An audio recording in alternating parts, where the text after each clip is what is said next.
important personality of India, the unsung hero called Netaji Subhash Chandra Bose.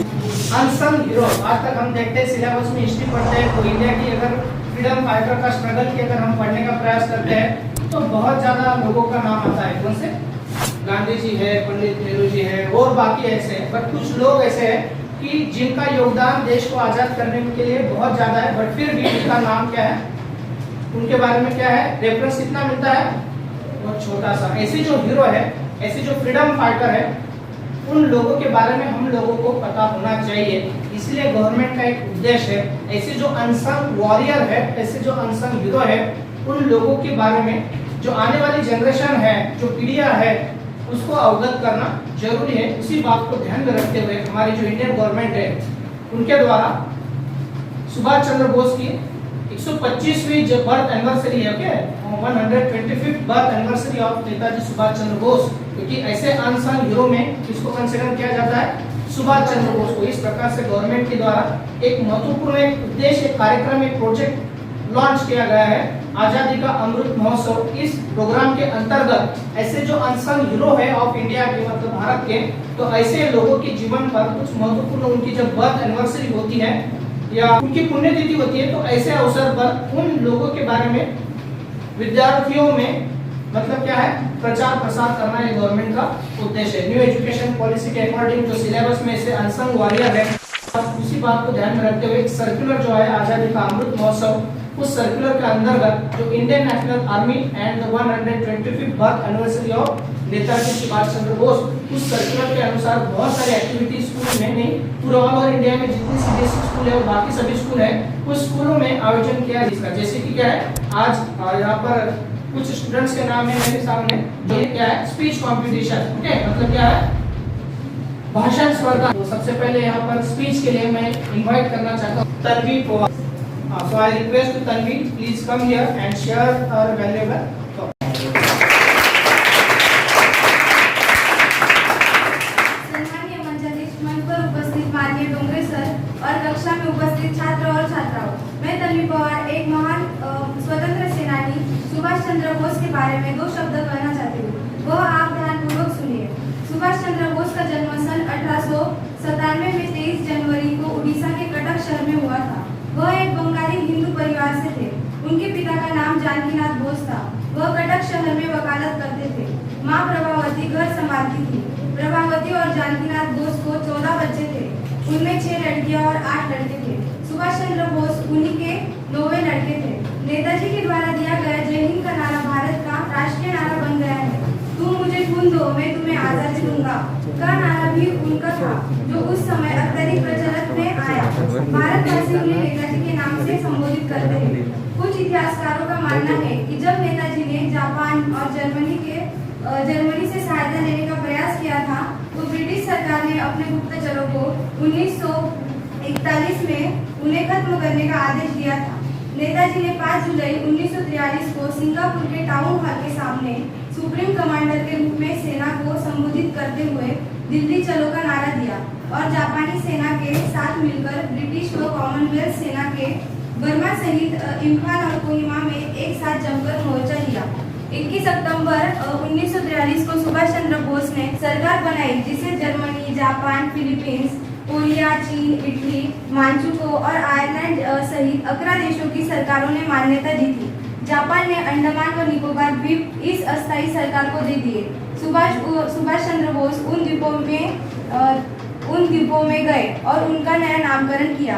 1944 को आजाद हिंद फौज ने अंग्रेजों पर दोबारा आक्रमण किया और कुछ भारतीय प्रदेशों को अंग्रेजों से मुक्त भी करा दिया।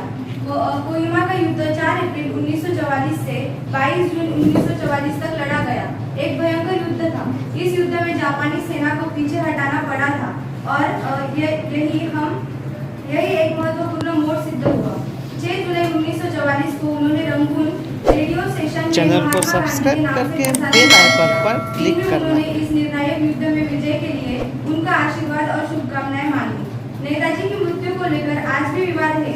जहां जापान में प्रतिवर्ष 18 अगस्त को उनका शहीद दिवस धूमधाम से मनाया जाता है, वही भारत में रहने वाले उनके परिवार के लोगों का आज भी यह मानना है कि सुभाष चंद्र की मौत 1945 में नहीं हुई है। वह उसके बाद रूस में नजरबंद थे।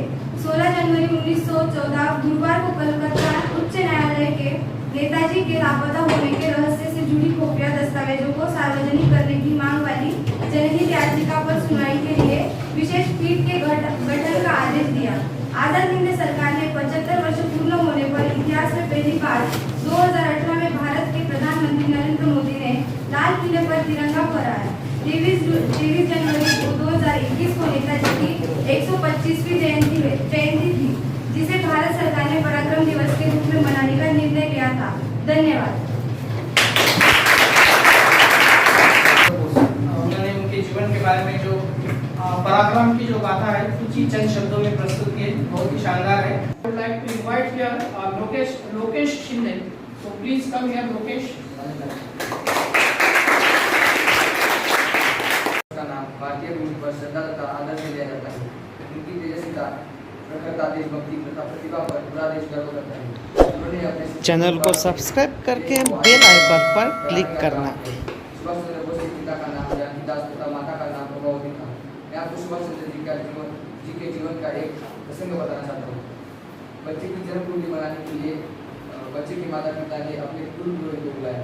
पंडित जी ने उस शिशु को बड़े ध्यान से देखा, चौंक पड़े और आश्चर्यचकित भाव से काफी देर तक देख पड़े और अचानक से बोले, राय साहब, आपका यह बालक तो बड़ा ही विलक्षण है।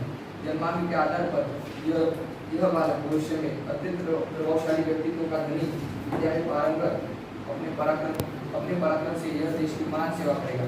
शत्रु इससे भयभीत रहेंगे। तो उस शिशु का नाम सुभाष चंद्र बोस रखा गया। एक दिन सुभाष चंद्र बोस जी 26 जनवरी 1941 को पठान का विद्यालय करके निकल पड़े और काबुल जा पहुंचे।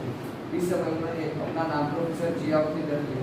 वे हर समय बोल चंद्र रहते थे, किंतु वे सुभाष चंद्र बोस जी का भरपूर स्वागत हुआ।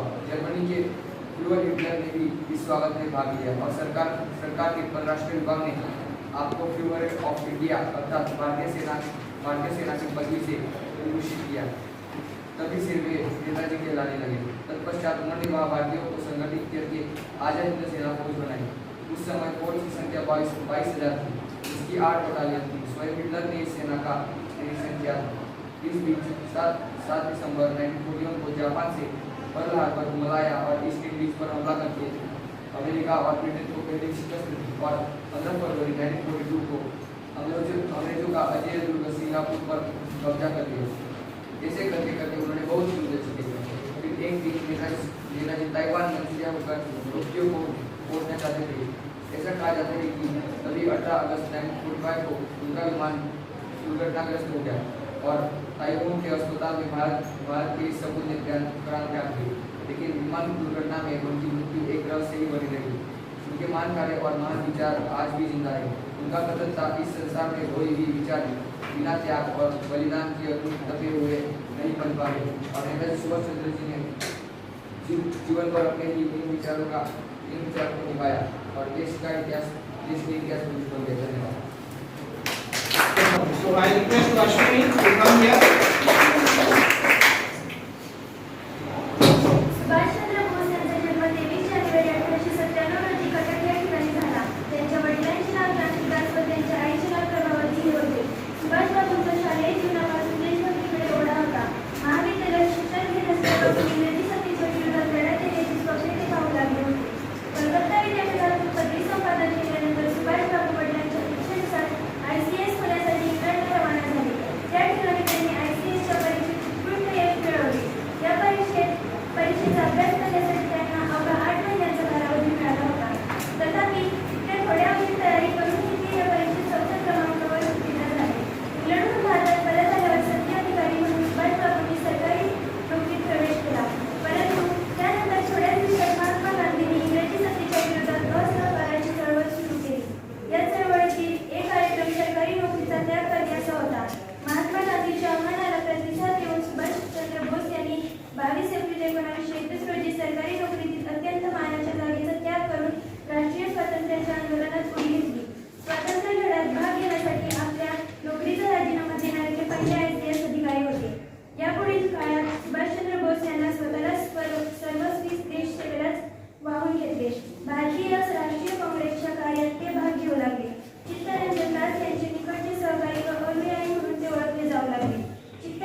त्यांच्यावर अनेक महत्त्वाच्या जबाबदाऱ्या सोपवल्या.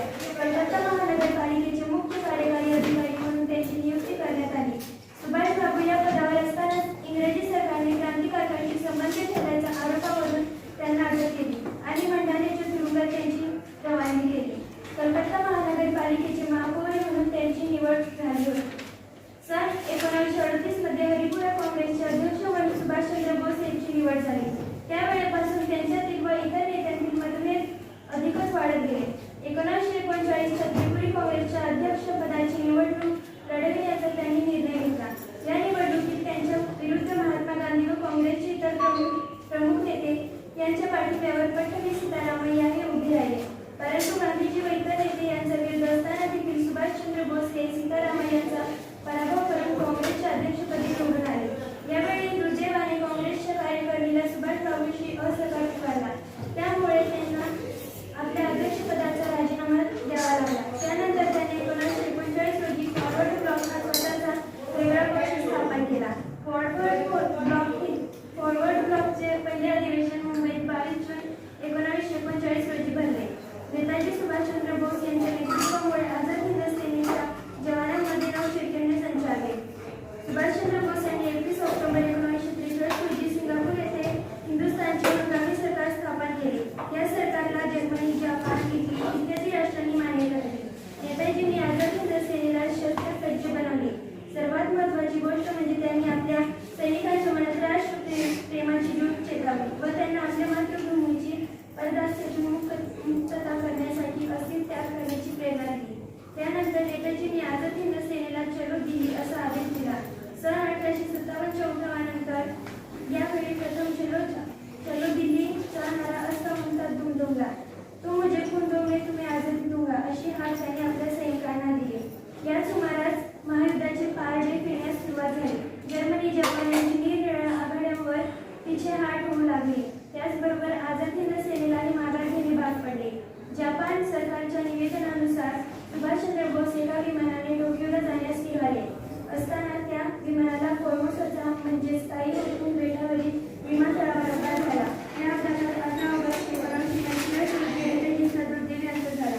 आझाद हिंद सेनेच्या मदतीने ब्रिटिशांचा पराभव करून आपली मातृभूमी परदास्यातून मुक्त करण्याचे नेताजींचे स्वप्न साकार होऊ शकले नाही.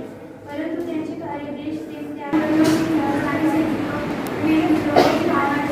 और इंग्लैंड के प्रधानमंत्री थे. भारतीय में कहीं करना पड़ा. अब हम हिंदुस्तान से क्योंकि राज तबके पर विश्वास नहीं कर सकते, इसलिए हमें हिंदुस्तान को आज़ादी देनी होगी. बलपूर्वक शासन करने के लिए विशाल अंग्रेजों को छुटाना इंग्लैंड के लिए घाटे का सौदा हुआ. नेताजी सुभाष चंद्र बोस का जन्म सन 1897 में 23 जनवरी को ओडिशा के कटक शहर में हुआ था. इसके पिता जागीरनाथ बोस वहाँ वकालत करते थे. माँ प्रभावती घर संभालती थी. सुभाष चंद्र बोस जी बालपन से ही बहुत स्वभाव थे. जो कुछ उन्हें ठीक लगे उसे वह कर गुजरते थे. परिणाम जो भी होगा देखा जाएगा. कांग्रेस अध्यक्ष सन 1938 में सरकार ने सुभाष चंद्र जी को भारत आने की अनुमति दे दी. उस वर्ष हरिपुर में हुए कांग्रेस अधिवेशन का उन्हें अध्यक्ष चुना गया. समझा यह गया कि उन्हें देश की सेवा का पुरस्कार दिया जा रहा है. वैसे तो गांधी जी कांग्रेस के सर्वाधिकारी सुभाष चंद्र जी उनके इशारे पर अध्यक्षता करेंगे. यह हाल तक था जब गांधी जी कांग्रेस के 54वें देखकर बने सदस्य भी नहीं थे. 1938 का साल तो जैसे तैसे बीत गया. गांधी जी को यह अनुभव हुआ कि सुभाष चंद्र जी ठीक वैसे काम नहीं कर रहे थे जैसे कि गांधी जी चाहते थे. घटनाएं यह भी थी कि 1939 भारत क्या कर रहा है इस विषय में सुभाष चंद्र जी का गांधी जी का कहना था कि हमें अंग्रेजों की विपत्ति से लाभ नहीं उठाना है. अपनी आज़ादी की बात हम खुद की बात करेंगे. कांग्रेस छोड़ी. निरुपाय होकर सुभाष चंद्र जी ने कांग्रेस अध्यक्षता पद से त्याग पत्र दिया और अपनी एक अलग पार्टी फॉरवर्ड ब्लॉक बना ली. इससे स्वतंत्रता संग्राम को भारी हानि हुई. 1 सितंबर 1939 को यूरोप में दूसरा विश्व युद्ध छोड़ दिया. सुभाष चंद्र जी जर्मन की सहायता से भारत को स्वाधीनता कराने का प्रयत्न करना चाहते थे. इस दिशा में उनके साथियों ने कुछ प्रगति की. अफगानिस्तान देश से निकल भागने की योजना थी. दुर्घटना में देखा आज़ाद हिंद फौज का हथियार और रसद मिलनी बंद हो गए. शक्तिशाली शत्रुओं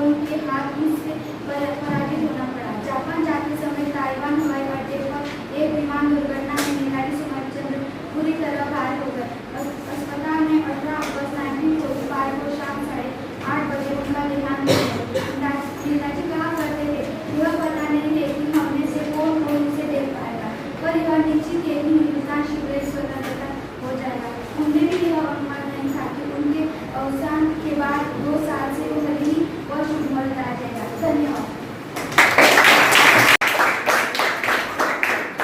Subhash Chandra Bose was a patriotic freedom fighter who was comparatively ready towards the British, had earned a sum and is from amongst the Indian political classes. People who are political motivated opposed to his fight forward almost abused from British occupation of India. Bose had organized mass civil disobedience motivated against authority not simply go actually has started a war behalf to India's Second World War. Via his completion Congress leadership of issue, he was substitution arrest put out in his device after 7 days hunger strike. He was tried in Stephen Bose's house. Kolkata was being observed of CID. Bose escaped Germany from Kolkata was wisely paid in dramatically excuses. He spent his escape to Germany while Afghanistan has Soviet Union. Couple of days of trying escape for Bose adopted salary Kashgar, avoiding meeting with British guard in growing dust. Cadillac personally addressed night of January 17, 1941. Bose escaped from guard in Eugene Road House, Kolkata. He was accused by new Cecil Kumar Bose. Wandered W24 sedan car. The car escaped his Peter noisily escaped by Bose. Channel को subscribe करके bell icon पर click करना। He reached Roman railway station of Bihar. From the Netaji travel of Peshawar help in Germany, betrayed intelligence of name Abhewar. With the help, Madam Afghar Shah formed the bloc leader in northwest. Bose called in Afghanistan from the Bose travel with Moscow on italic passport. Count ordered Moscow is final leg of Germany.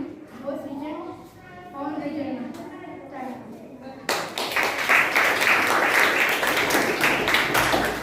असलेल्या एका बंगाली हिंदू परिवारात झाला. त्यांच्या वडिलांचे नाव जानकीनाथ बोस व आईचे नाव प्रभावती होते. जानकीनाथ बोस हे कटक शहरातील प्रसिद्ध वकील होते. प्रभावती आणि जानकीनाथ बोस यांना छोटा अपत्य होते, ज्यात 6 मुली व 8 मुले होते. सुभाषचंद्र बोस हे त्यांचे 9वे पुत्र संतान होते.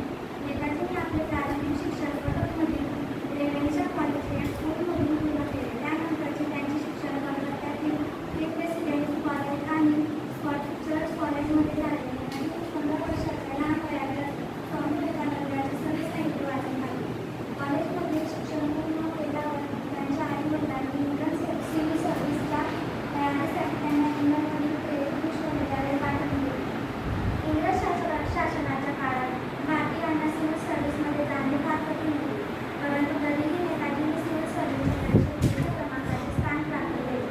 वर्ष 1921 मध्ये भारतात वाढत असलेल्या राजनीतिक गतिविधींच्या समाचार बोस यांनी आपली उमेदवारी वापस घेतली व ते तात्काळ भारतात परत आले. सिव्हिल सर्व्हिस सोडल्यानंतर ते भारतीय राष्ट्रीय काँग्रेसमध्ये सहभागी झाले, परंतु महात्मा गांधी यांच्या अहिंसक विचारांशी सुभाषचंद्र बोस हे सहमत नव्हते.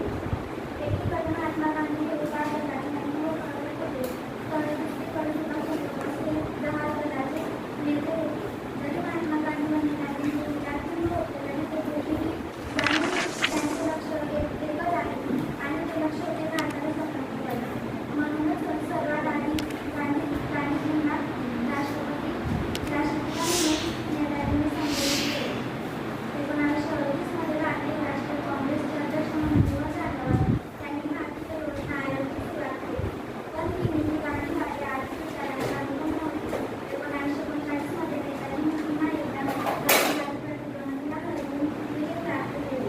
नेताजींचे काँग्रेसचे अध्यक्ष म्हणून निवड झाल्यावर गांधीजींनी सुभाषचंद्र बोस यांची विजय मान्य करायची आहे आणि त्यानंतर असे वाटायला लागले की गांधीजी काँग्रेसमध्ये निवडणुकीमधून लवकरच राजीनामा देऊन देतो. गांधींच्या या विरोधामुळे शेवटी सुभाषचंद्र बोस यांनी स्वतः काँग्रेसला सोडून दिले. आप कुछ अगले स्पीच के लिए मैं दूसरा स्टूडेंट आपके सामने आमंत्रित करना चाहता हूँ, विनेश। डोंगरे सर और छात्र छात्र, आज हम सभी आजादी का अमृत महोत्सव के धनी भारत माता के महान देशभक्त वीर पुत्र नेताजी सुभाष चंद्र बोस जी के बारे में चर्चा करने के लिए एकत्रित हुए हैं। 23 जनवरी 1997 को सुभाष चंद्र बोस का जन्म हुआ था। उनकी माता का नाम प्रभावती बाई था और उनके पिता का नाम जानकी दास था। प्रारंभिक शिक्षा कटक में पूरी करने के बाद वह कलकत्ता यूनिवर्सिटी पहुंचे, जहां से उन्होंने वर्ष 1990 में प्रथम श्रेणी से बीए की परीक्षा उत्तीर्ण की। अपने पिता की इच्छा को पूरा करने के लिए बोस ने 1920 में आईसीई की परीक्षा दी और चौथा स्थान पाया। लेकिन जिसके मन में बचपन से ही आजादी का तूफान हिलोरे मार रहा हो, वह अंग्रेजों की अधीनता कैसे स्वीकार करता। करीब एक साल बाद ही उन्होंने 22 अप्रैल 1921 को इस पद से इस्तीफा दे दिया और देश को फिरंगियों से आजाद करने में जुट गए। वर्ष 1941 में सुभाष चंद्र बोस जर्मनी के तानाशाह एडोल्फ हिटलर पहुंचे और वहां हिटलर से मुलाकात की। नेताजी ने ब्रिटिश सेना के खिलाफ लड़ रहे भारतीय क्रांतिकारियों की मदद के लिए हिटलर से मदद मांगी थी। भारत से अंग्रेजों को खदेड़ने के लिए आजाद हिंद फौज का गठन किया। युवाओं से कहा, तुम मुझे खून दो, मैं तुम्हें आजादी दूंगा। इसके बाद 1943 में बोस ने जापान की सहायता से साउथ ईस्ट इंडिया पहुंचे। वहां उन्होंने मोहन सिंह द्वारा बनाई इंडियन नेशनल आर्मी की कमान संभाली। सुभाष चंद्र बोस ने युद्ध के पहले अपने भाषण में गांधी से आशीर्वाद मांगते हुए शुरुआत की थी। सुभाष चंद्र बोस ने सिंगापुर से रेडियो पर उद्बोधन देते हुए गांधी को पहली बार राष्ट्रीयता कहा था। सुभाष चंद्र बोस ने देश की आजादी के लिए आम लोगों के बीच एक संदेश दिया था। उस स्पीच में उन्होंने कहा था, बहनों एवं भाइयों, हमने जो आजादी की लड़ाई छेड़ रखी है उसे तब तक जारी रखना होगा जब तक हमें मुकम्मल आजादी हासिल न हो। दलादली, बहस, मुहावरत और विभिन्न मतभेदों को मिलाकर विभिन्न दिशाओं में बिखरी ताकतों को जितना शीघ्र हम केंद्रित कर सकेंगे, उतना ही जल्द हम आजादी हासिल कर सकेंगे। हमारे सामने इस वक्त सबसे बड़ी समस्या संघ शासन विधान को हमारी मर्जी के खिलाफ साम्राज्यवाद को मजबूत कर हमारी गुलामी की जंजीरों को और मजबूत करने के लिए बनाया गया है। वर्ष 1921 में 20 जुलाई को सुभाष चंद्र बोस ने महात्मा गांधी से मुलाकात की। गांधी जी की सलाह पर वे स्वतंत्रता संग्राम के लिए काम करने लगे। साथ ही सामाजिक कार्यों में जुटे रहे। सुभाष चंद्र बोस ने दिल्ली चलो का नारा दिया था ताकि देश से अंग्रेजों को खदेड़ देना है। हालांकि 1945 में एक हवाई दुर्घटना में उनकी मौत हो गई। हालांकि कुछ लोगों का मानना है कि इस विमान दुर्घटना में उनकी मौत नहीं हुई थी। सुभाष चंद्र बोस की मौत आना भी रहस्य की बात है। जितनी उतनी कहानियां हैं। इन सब के बीच एक बात यह भी है कि आज हम सब जिस जय हिंद का नारा लगाते हैं वह सुभाष चंद्र बोस ने ही दिया था। Thank you. क्लास का एक नेक्स्ट स्टूडेंट है ओम पाटिल। सर, ऑल फ्रेंड्स, मैं आज आपको करिश्मा प्रतिभा के धनी भारत माता के महान देशभक्त वीर पुत्र नेताजी सुभाष चंद्र बोस के बारे में जानकारी देने वाला हूँ। नेताजी जैसे महापुरुष सदियों में एक बार जन्म लेते हैं। उनके बारे में जितना भी कहा जाए कमी होगा। ऐसा नेता शताब्दियों में एक बार धरती पर अवतरित होते हैं। धन्य है ऐसी माँ जिसने ऐसे महान सपूत को जन्म दिया, और उसमें भी अधिक धन्य है हमारा देश, जहाँ सुभाष चंद्र बोस जैसे अमूल सपूत ने जन्म लिया। तुम मुझे दूर दो, मैं तुम्हें आजादी दूंगा का नारा देने वाले नेताजी सुभाष चंद्र बोस का जन्म 23 जनवरी 1897 में कटक उड़ीसा में हुआ था। वे एक महान स्वतंत्रता सेनानी थे। 1943 में पहली भारतीय राष्ट्रीय सेना आजाद हिंद फौज को खड़ा किया और एक सशस्त्र तख्ता पलट शुरू किया और हजारों भारतीयों युवाओं को ब्रिटिश औपनिवेशिक शासन से स्वतंत्रता के लिए संघर्ष में शामिल होने के लिए प्रेरित किया। सुभाष चंद्र बोस की भागीदारी सौम्य अवज्ञा आंदोलन के साथ बढ़ गई। यहाँ से सुभाष चंद्र बोस भारतीय स्वतंत्रता आंदोलन का हिस्सा बने। वह भारतीय राष्ट्रीय कांग्रेस के सदस्य बने। इनके अलावा 1949 में वह पार्टी के अध्यक्ष बने। हालांकि उन्होंने इस पद से शीघ्र ही इस्तीफा दे दिया। उस समय कांग्रेस में महात्मा गांधी जी की विचारधारा चलती थी और सुभाष चंद्र बोस उनके विचारों से मतभेद रखते थे, इसलिए उन्होंने कांग्रेस के अध्यक्ष पद से इस्तीफा देना ही उचित समझा। अकेले के दम पर स्वतंत्रता प्राप्ति के लिए फौज तैयार कर ली। सभी उनकी प्रतिभा देखकर दांतों तले उंगली दबा लेते थे। यहाँ मैं मेरे 2 शब्द समाप्त करता हूँ। धन्यवाद। तो अगले स्पीच के लिए मैं वैष्णवी पाटिल को आमंत्रित करता हूँ।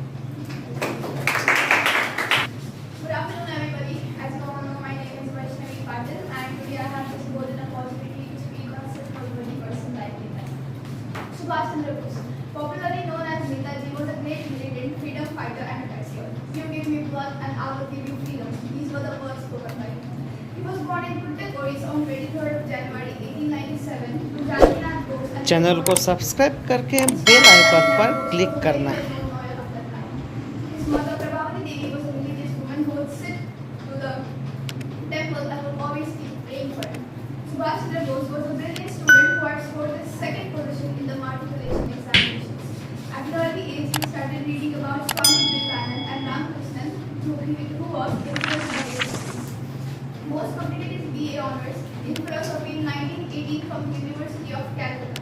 He later went to England in September 1919 for further studies. He was selected for Indian civil services, but he did not want to stay in England and serve the British Queen. Thus, Subhash Chandra Bose resigned from his civil service job in 1921 and returned to India after during the National and Royal Navy. From young age, Subhash Chandra Bose had the nationalist temperament and traditions. Discrimination towards Indians would fill him with rage. To serve the country, he joined the Indian National Congress, also known as the Congress Party. Bose joined the non-cooperation movement started by Gandhiji under his influence.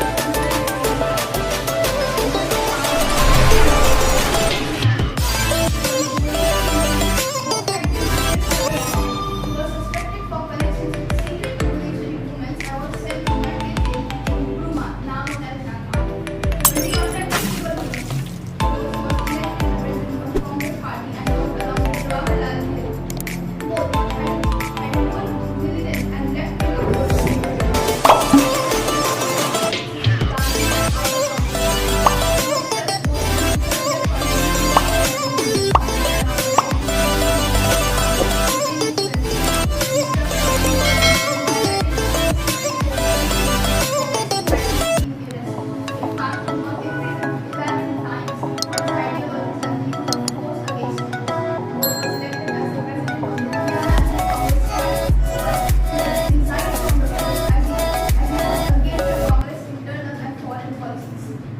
Soon he left the party and went out of the country seeking an alliance with other countries to fight against British forces.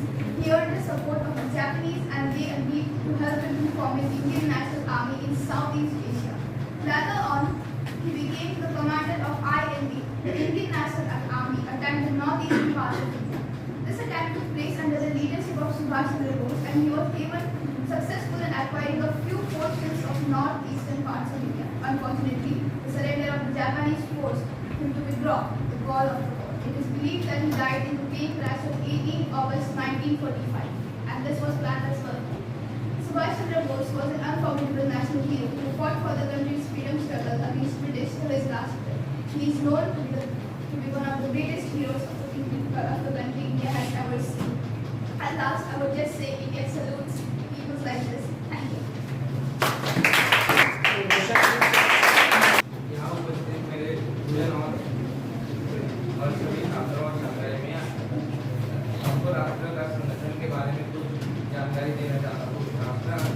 राष्ट्रीय आंदोलन के मुख्य नींव बाल गंगाधर तिलक ने अपने स्वतंत्र हमारा जन्मसिद्ध अधिकार है इस वाक्य से की और उसके बाद लाला लाजपत राय और बिपिन चंद्र पाल और उन्हें लाल लाल पाल जाना जाने लगा। उन्होंने लोगों को स्वराज्य के लिए लड़ने के लिए प्रेरित किया। उसके बाद वायरस सर्जन ने बंगाल का विभाजन कर दिया, जिससे पूरे देश में गुस्से की लहर चल गई, जहाँ से आंदोलनों की शुरुआत हुई। लोगों ने रास्ते पर आकर जुलूस आंदोलन निकालने लगे। इन प्रतिरोधों के नए नए रास्ते ढूंढे गए और इस आंदोलनों का संगठन को स्वदेशी आंदोलन के नाम से भी जाने लगा। और यह आंदोलन बंगाल में ताकतवर था, पर पूरे देश में नहीं। इसको आंध्र प्रदेश में वंदे मातरम आंदोलन से भी जाना जाने लगा। जब महात्मा गांधी भारत आए तब उन्होंने पूरे भारत का दौरा किया और फिर आखिर में खेड़ा और अहमदाबाद के स्थानीय आंदोलन के नेता के रूप में सामने आए। रॉबर्ट कानून, जिसने अभिव्यक्ति की स्वतंत्रता को कर दिया था, इसका अपमान व यातना दिवस के रूप में मनाया और हड़ताल की गई। राफेल आंदोलन जैसे कि हम सब जानते हैं और सहयोग आंदोलन जैसे आंदोलन चलाए गए, जिन्हें स्वतंत्रता की नींव प्रस्तुत करने में भारी योगदान दिया। जब किसानों की एक भीड़ में पुलिस थाने पर हमला कर दिया, उसे जला दिया, तो गांधी जी ने अचानक सहयोग वापस ले लिया। उस दिन 22 पुलिस वाले मारे गए। किसान इसलिए काबू हो गए थे क्योंकि पुलिस ने उनके साथी जुलूस पर गोली चला दी थी। 1927 में इंग्लैंड में बैठे ब्रिटिश सरकार के लॉर्ड साइमन की अनुयायी ने एक सहयोग भारत दिया। इस आयोग को भारत के राजनीतिक भविष्य का फैसला करना था। इस आयोग में कोई भारतीय प्रतिनिधि नहीं था। इस फैसले की वजह से भारत में भारी असंतोष पैदा हुआ। सभी राजनीतिक संगठनों ने भी आयोग के बहिष्कार का फैसला लिया। जब कमीशन के सदस्य भारत पहुंचे तो प्रदर्शनों के साथ उनका स्वागत किया गया। प्रदर्शनकारों का नारा था, साइमन वापस जाओ। उस समय नमक के उत्पादन पर दिल्ली पर सरकार का अधिकार था। जैसे राम सेतु बनाने के लिए बड़े बड़े मानवों के साथ छोटे गिलहरियों का भी योगदान था और श्री राम ने उन्हें बड़ा महत्व दिया था। वैसे ही हमारे देश के स्वातंत्र के पीछे बड़े बड़े आंदोलनों के साथ छोटे छोटे आंदोलनों का भी शामिल थे, जिनका महत्व बहुत बड़ा है और उन्हें उससे भूलना नहीं चाहिए। धन्यवाद।